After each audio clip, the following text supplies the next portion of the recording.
A big thing for me in terms of sort of mental health, I've noticed that I enter into a dark place when I start to resist the feelings. And I guess the opposite of acceptance is that resistance.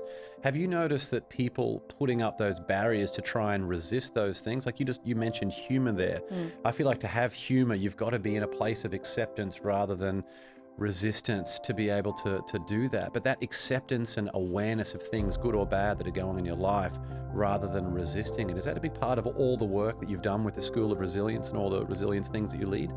Well, that's a great insight you have there, because acceptance is actually the first step in my 12 steps to resilience. And acceptance is so important because I call it the doorway. You've got to get to the doorway. You've got to accept whatever is happening in life. And for me, it wasn't till the point where I got to it when I got home from hospital in a wheelchair, plaster body cast as a paraplegic, having to accept that all of the goals I had in life, going to the Olympics and all the other dreams and goals I had, were gone.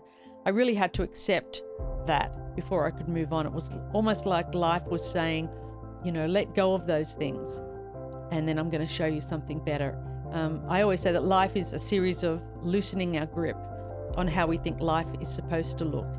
And it's a challenge because we live in a world with social media. We see everyone else's life. Oh, they're all doing so well. And it's smoke and mirrors. They're not. Everyone is struggling with something.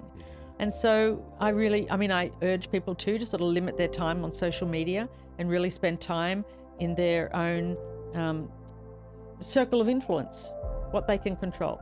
Yeah, the things that bring joy rather than allowing you to benchmark things of someone's perfect shot of an imperfect day. There's a lot of those out there. Yeah, definitely. The Brene Brown quote that I read out earlier for this episode, owning our story can be hard, but not nearly as difficult as spending our lives running from it. What comes to mind when you hear that?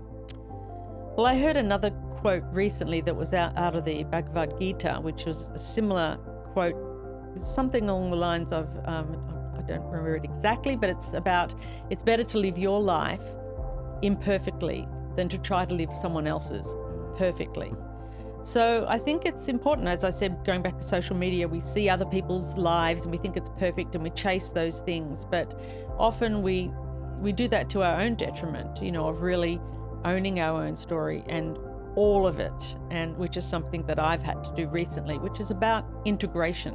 And we can push those things away, but they're going to come back. They will come back. I guess that's a rule of life. We can avoid something, but it never really goes away. We're sort of pushing it underneath like the beach ball under the surface, but eventually it's going to pop up.